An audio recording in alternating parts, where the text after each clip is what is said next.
Good morning, ladies and gentlemen. So as discussed in my last video, that I did mention that I will be doing some question and answer Q&A. So some of my subscribers have actually sent their questions in. So I'll be going through those questions this morning and do my best possible to provide a clear answers to those questions. So Judith Uzoma asks, how do I get the battery cages? How do I buy from your contact? We do import our cages from China. However, you can also buy your cages locally within Nigeria. That is those that produce cages in Nigeria. So you can send me an email to mlainsights01@gmail.com and I'll provide you with the details of the supplier. However, you need to note that the supplier we deal with, they also have their warehouse in Nigeria because they import directly into the country. So depend on the number of kgs that you want to buy. If your quantity is going to really be large, then it might be better for you to import directly. We import directly from them. But if the quantity is not, is not a lot, then it might be cost effective for you to buy from their warehouse in Lagos, and I think they do ship to any part of the country within Nigeria. All right, I hope that answers your question. But you can send me an email, as I said, to mlainsights01@gmail.com. So the next question is by Daniel Opara. Daniel asks, how do I reduce the cost of production by producing our own feed, and how much savings and percentage we do hope to achieve? As you can see from our previous video, we were building our feed mill, which is almost done.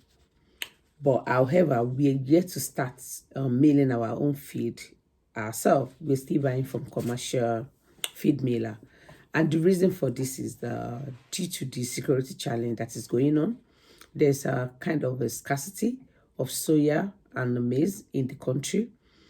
So federal governments have banned importation of maize. They only allow the big commercial millers to import maize into the country. So the cost of actually buying from commercial miller is lower than we producing it ourselves at this stage. So that is why we put a stop to try to produce by ourselves. So we're still buying from commercial millers. And as I said, the reason why commercial millers are able to produce at a lower cost is they're able to import on a large scale with the permission that CBN has given them. And they also have the advantage of economies of scale. So this economies of scale allows them to produce quite a large number of feed. And so we are not yet producing. Your second question was, how much do we intend to save in percentage or in value? Prior to this intense scarcity of maize, at least we were hoping to save about 100 to 200 naira per bag. And in our farm, we use over 100 bags daily. So it's a matter of the quantity, the number of bags we use daily, weekly, then in a month. But in the meantime, we're still buying commercial feed miller from commercial feed millers. All right, I hope that answers your question. Somebody also asked that why did we decide to build such pen house, the high-rise pen houses, that it seems as if they are expensive. Yeah, our pen houses are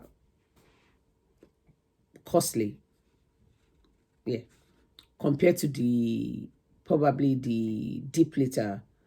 But the reason that we have our reasons for building such pen houses, that is going with that option. Number one, we went for durability, we went for strong, we went for the fact that we are able to allow our staff not to be packing the bed waste daily or every other day. There's quite a huge separation. There's quite a huge separation among the beds with their waste. And also because we sell our waste as manure, So when the buyers come, they're able to just operate underneath, to do their packing and the bagging without necessarily disturbing the bed. And another reason is that it prevents disease outbreak on the farm because of that, huge separation where the waste are dropped compared to where those beds are staying.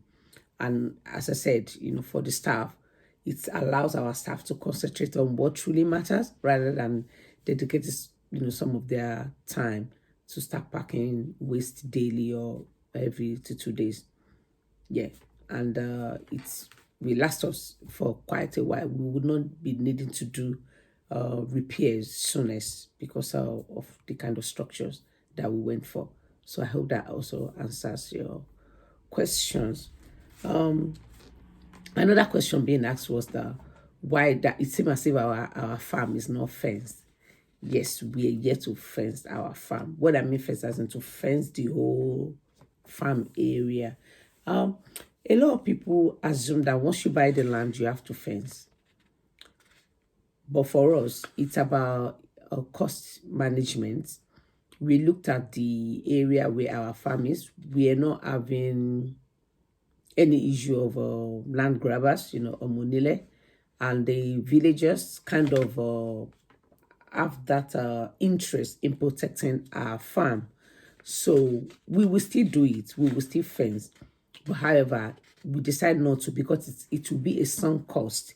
What that means is that it will just be money that we have, spent on the business without necessarily yielding any return. And since we do not have the threats of somebody grabbing our land or, or security challenge or somebody evading the land, so we felt that at the right time we will do that rather than or spending huge amounts of money to fence the whole almost 7 acres of the land.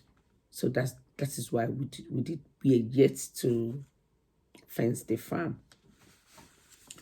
So those are the questions I've been able to answer today. I think most of all the other questions I've answered them directly by the comment. And I also remember now somebody also asked why we decided to buy 12 weeks old beds rather than purchase the beds, the day old chicks ourselves, like brooding. So as I said, we believe in process by process. We are taking a step at a time. There's no rush for us. Our next stage after the feed meal has been done is to go into brooding. But for now, we are buying 12 weeks old because we are not yet, when we started the farm, we were not experts in brooding the day old chicks, and it's not as if it's not something that cannot be done. So when we look at the risk, that is the CBA, which is called cost benefit analysis, we realize that fine, if we go ahead with the brooding, we will be able to save, obviously, because those selling to us are selling at a profit. They're in business to make profit as well. However, the risk if we get it wrong without acquiring the needed expertise knowledge to get it done well, if we get it wrong and something else happens to the beds, the what it will cost us, as in if the beds died or there's an outbreak or something of disease or something, whatever, what it will cost us will be quite enormous compared to what we are trying to save. So we decide to keep buying point of lay at 12 weeks old. However, as I said, we plan to go through the end-to-end process of layering management. So after the feed me, our next project is to do the brooding. That is to breed our day-old chicks ourselves. All right. So thank you for taking your time to listen to me. And I wish you all the best as you try your best in your endeavors. God will bless the work of your hand and see all of us through. Thank you. So my next video will be on the road to financial independence. And I'm excited about that. So catch you. If you have not subscribed, please subscribe to my channel, and I'll make it valuable, as I said. Bye. Have a nice day.